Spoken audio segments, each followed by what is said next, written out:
Hi everybody, guess who is back? It's me, V. I don't know why I'm saying I'm back, but for some reason the fact that we are in the university content moment makes me feel like I'm back. I feel like for the past year I've just not been myself. I honestly don't want to exist on YouTube if I can't talk about university, studying, exams and all that jazz. So welcome!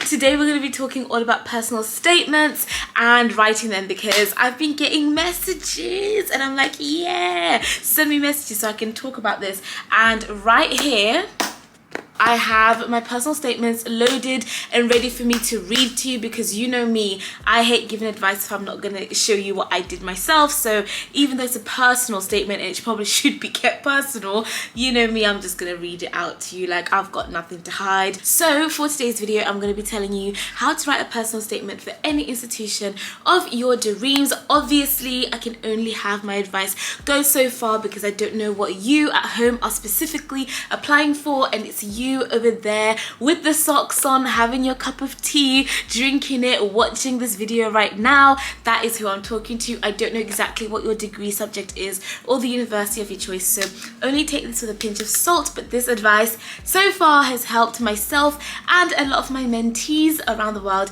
get into the universities that they want to get into. I want to apologize for any noise. When the last time I did this video, which was about 2 years ago, I was in a place that also had outside noise. So yeah, that time we had cars, this time we've got a train. There's a literal train running. Can you hear it? Yeah, that's a train literally running through. I'm in New York right now, so yeah, there's a train, a subway in New York. Okay, so my background, just so that you understand why I'm even qualified to tell you this, I have written 7 personal statements in my time. I'm now 24 years old. I've written 7 personal statements, and 6 out of 7 of them have gotten me into whatever it is I've applied for. 6 out of 7, and I'll tell you what that list is. So the first personal statement I ever wrote was for UCAS, which is the UK system of applying to university as an undergraduate. So I wrote one for UCAS. I applied for 5 UK universities, and that was for undergrad. Then I decided to do the foundation year at Oxford University, and that foundation year had to make a personal statement.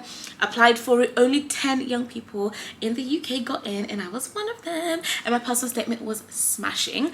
Then I applied for the Oxford degree, so foundation year, then the actual Oxford undergraduate, studying classical archaeology and ancient history. So if you hear a lot of history in the Oxford one, that's why. Then I applied for Harvard University. I got in, obviously, and I only applied for Harvard, didn't apply for anywhere else for my master's degree, and that was successful.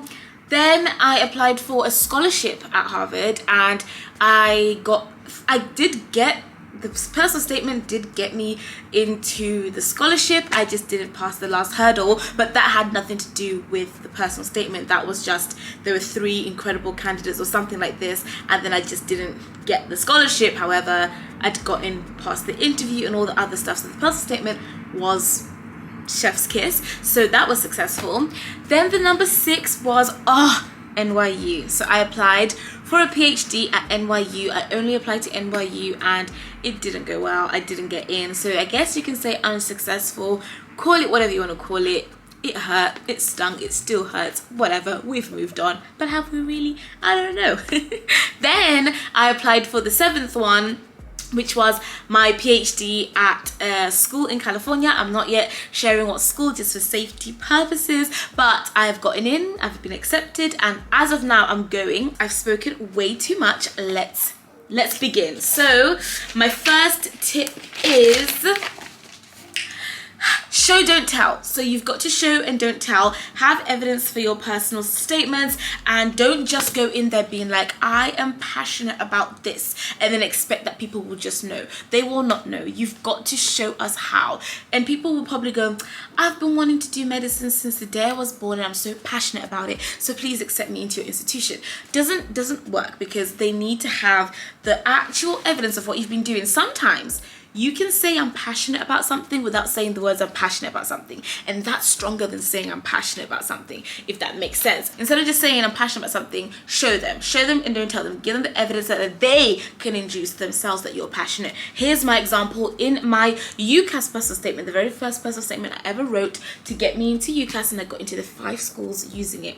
I said, alongside my A-level studies, I have completed a year's work experience as a teaching assistant at Wordsley High School. Planning and delivering history lessons to groups of GCSE students has been exciting. It has allowed me to express my love for history in an active, creative, and intellectual manner. This placement has challenged me and improved my willingness to adapt to a new environment. I have grown in confidence and gained important managerial and leadership skills. So that is like, I was obviously a baby, so like, you know, my language has improved since then. However, it was great because it showed them that, oh my god, not only do I love history so much that I'm doing well in it at high school, but I want to study it at your university. And this is how I can tell you, because in my spare time, voluntarily, no one's told me to do this, in my spare time I've gone on to teach my peers history and do it in a fun and active way, because I want to bring it to life so much and I love it so much. This is how much I just want to spend time in the world of history, not only in my own studies but helping others in their study of history. It starts to scream passionate, but no mention of the word passionate in there. Okay, so I also spoke about doing an extended project qualification. So we were given a free choice in our studies to do a further research paper, and I could have done it on anything. And I chose to do it on history again. Now here's where the magic starts to happen. If you want to get personal in your personal statement and you want to tell them about you and like some elements of you, like part of the identity, but you don't want to be so obvious about it, but you also want them to know something random that maybe doesn't actually tie into your personal statement, weave it in. Find a way of making everything connect even when it doesn't connect. So I'm Zimbabwean, born and raised in Zimbabwe, and I want everyone to know it. If I meet somebody, first thing I say, born and raised in Zimbabwe, no relevance to the conversation, but I just want them to know. But also I'm applying for history, so I had to find a way of showing my passion for history, how it's connected to my identity, and what it's got to do with me wanting to study at that place. So I was born and raised in Zimbabwe. This has sparked my interest in historical topics such as chattel slavery. Conducting my EPQ on the transatlantic slave trade led me to read Eric Williams's Capitalism and Slavery. I found Williams's work thought-provoking as he offered a different perspective on the reasons Britain abolished the trade in 1833. I also read a view proposed by Lance Selfer in Slavery and the Origins of Racism, which suggested that racism came as a consequence of slavery rather than the opposite. Oluwado Equiano, on the other hand, was especially helpful in his autobiography, The Interesting Narrative, by offering an empathetic and ethical viewpoint, while reading Alice Walker's The Color Purple helped me explore the social after effects of slavery on powerless women. That paragraph seems a bit boring, it seems a little bit irrelevant. However, what it shows is I've been given this opportunity to do a research paper. I've taken it upon myself to go and do readings that connect with my identity, which connects with what I want to do at your university, which is study history and the world and my place in it. So then I went to read up about my ancestral roots as a Zimbabwean girl born and raised. I wanted to understand this trade of slavery, which is in the history world, but also let you know that I'm Zimbabwean, but also let you know that I love history so much that I've been doing these extra readings, which were difficult readings. Like, did you hear the names of the titles of those books? Those are really difficult papers and books to be reading, but in my spare time I was doing this because I cared so much. I didn't have to take the extended project qualification, but an extra thing, I took on this research paper because I love it so much. Do you get what I mean? Like, it's showing, it's giving enthusiastic young girl. Number 3 is tie everything back to the degree you're applying for, even if there's no clear connection. I've already let you know that. If you're gonna say, I really love playing football, and you want them to know you're a pro football player, but you're going to be studying, I don't know, biology or something, and you can't see the clear connection, just be like, while playing pro football at my local wherever, I then learned about anatomy based on when the players would get injured, and this has inspired me to look into what happens in treatment, and that led me to want to do biology because that even though it's not the clearest of connections, Don't not put anything in your personal statement because you're afraid it doesn't make sense. Put it in and then try to find the link. So put it in if it matters to you and you want them to know this thing because you feel like it will, you know, help with how they see you. Keep it, and then we find the link. So we're gonna go on to the next point. I'm trying to make sure this video is not too long because I could go on about this all day long. You have got to research the life out of the institution you're applying for. You just heard the Oxford personal statements. You just heard them. They're very rigid and very much like the book I was reading, the thing I want to study, the this, the that. Like, it's very, very like academic, rigid. And what have you been doing in your time academically that should make us look at you? Now, when I read you this Harvard ones, we're going to move on to the Harvard personal statement because that is where things start to change. Harvard care about you as a person. Harvard care about what are your dreams, hopes, and aspirations, and what kind of person are you? What kind of world do you want to live in, or how do you want to leave it for your future generations? Tell us about how you feel and what makes you like get up in the morning. Oxford, I want to know what books you've read, what scores you got, why you're here, and what you're going to give to this institution. Very different approaches. This one feels a little bit more cold and very academic and very much like, you know, this one feels more like warm and airy-fairy and like, you know, not airy-fairy, it's Harvard, you know, but it definitely wants to know who are you and how you're going to change the world. Make sure that you know that, because if you're going to come in with all the hard facts of like, I read this book, like the Oxford way, Harvard are not going to receive it super, super well. Whereas if you go with this approach to Oxford, they're going to be like, what are you doing? So make sure you know what institutions you're applying for and you know what vibe they like. Read past personal statements if you can. Talk to past alumni. Do your research because it really, really, really changes everything and the shape of it. I'm going to show you about the Harvard one just so you can get an idea of what I mean about the they care about the kind of person that you are. As a young girl born and raised in Zimbabwe, gotta get Zimbabwean. As a young girl born and raised in Zimbabwe, I was introduced early on to gender inequality and witnessed the generational disadvantage it creates for girls. My African upbringing combined with my experience of moving to England as a black woman from a single parent and working class household sparked the desire in me to help increase educational opportunities for other students of disadvantaged backgrounds.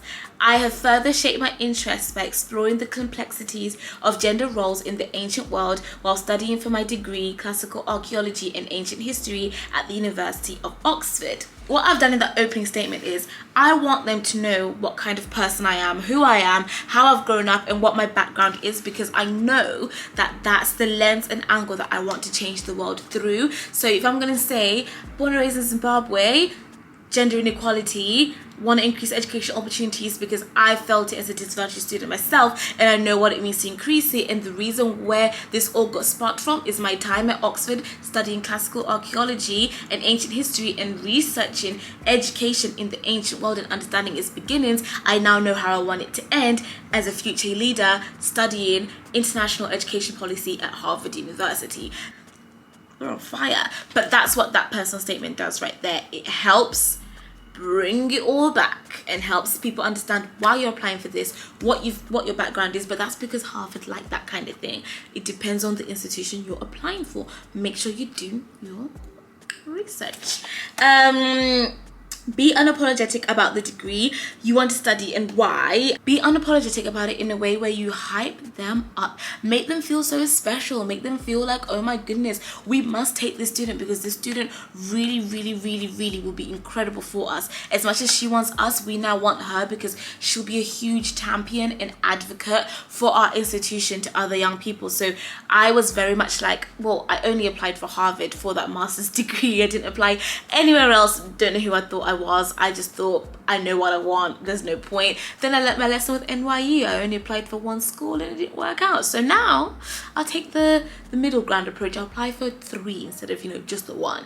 But it did work out with Harvard. I only applied for Harvard and it worked. But it meant that in my personal statement I could be a lot more unapologetic and a lot more, I want Harvard because I want the education school at Harvard because. So if you can't do that because you're applying for multiple schools at once, maybe focus on the degree. Like focus on the degree and be like, this degree and these kinds of modules, something that's at all of the institutions.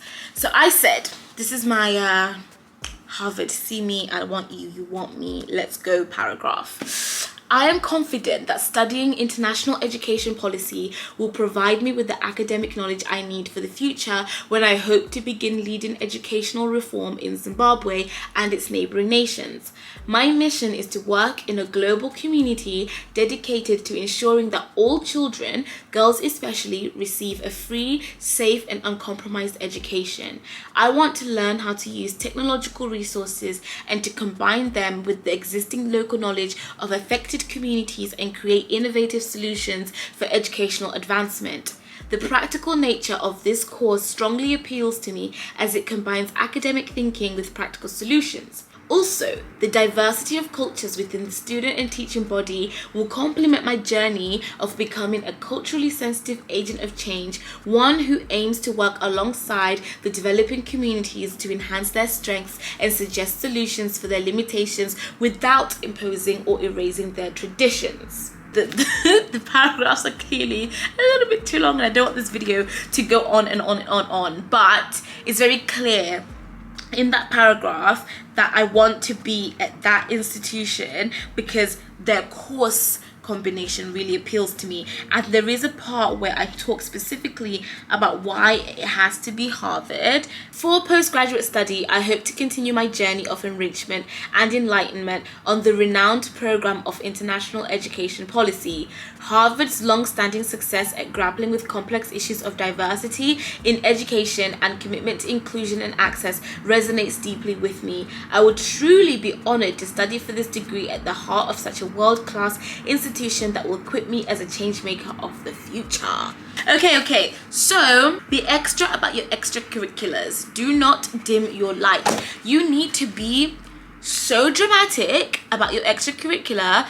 Do not even downplay what you've done, and especially if you're the kind of person who doesn't have money, the kind of person who doesn't have access to many resources, and all you've got is just a few things around you, like you're working at KFC or McDonald's because that's how you've got to like pay for your bus fare and your phone and your necessities. If you don't work, you can't pay for yourself. That great, fantastic. And if you've only got a goldfish in your room and you can't fly to Dubai to go and look at marine biologists and to go and look at the underwater aquatics, whatever, fantastic. What you're going to do is take that goldfish for playing for biology and say, for the past few months, you have spent time on YouTube learning about the development of fish and what happens when they eat and blah, blah, blah. So then you spent the time watching your goldfish from birth to where it is now grow, and you've been noting down the size of its growth, you've been noting down the mood, you've been doing your own home experiment by growing this goldfish. And also when you've been working at KFC and McDonald's, you've been watching the customers and learning how to do communication and think on your feet and innovation and all this stuff, because these are the experiences you've had. We can't change that, and what you're not going to do is start being embarrassed about who you are or downplaying it because we don't have money. No, your strengths are even stronger because you've been able to make something out of a lack of resources. I still to this day have McDonald's in all of my personal statements because I'm proud to have worked there for a year and a half to be able to fund myself through college. Like, that's what I was doing. Okay, so college is sixth form in the UK, by the way, not university college, but I'm really proud of that because I was able to study while juggling a job, while doing volunteering, while doing this. I'm going to scream and shout about it, and so should you. I was the first person in my school and my family to attend Oxford University. Therefore, in 2017, I began documenting my journey at university on YouTube to dispel the myth that Oxford was an unattainable goal for students of disadvantaged backgrounds like myself. Since creating my channel, I've connected with over 97,000 students throughout the UK and beyond, and have become an advocate for equality, diversity, and accessibility into higher education. Pause. We're now at like 270,000. How insane that when I applied for Harvard, this is where we were at. Like, what? That's crazy. 97,000. Crazy. And then I said, I take great pride in the networking community I'm building, and it gives me great privilege to mentor aspiring young people who want to shape their own narratives and futures. In 2018, I launched my Access initiative, Empowered by V, and have since hosted 2 academic conferences for over 300 students, and traveled to local schools to empower and mentor students about opportunities within their communities and beyond. For my efforts to drive and create change within my community, I was awarded the Future Leaders Award by the UK Prime Minister, the Rare Rising Stars Award by the Members of Parliament, and the Diversity and Equalities Champion by Oxford's Vice Chancellors. The leadership and communication skills I've developed through Empowered by V will give me the confidence to integrate myself into American culture and engage with the many initiatives at Harvard's Graduate School of Education, such as Ed Talk and the Black Student Union, that help students feel empowered, blah, blah, blah, blah, blah. So I really took things that I've done for free and created for free in the comfort of my bedroom,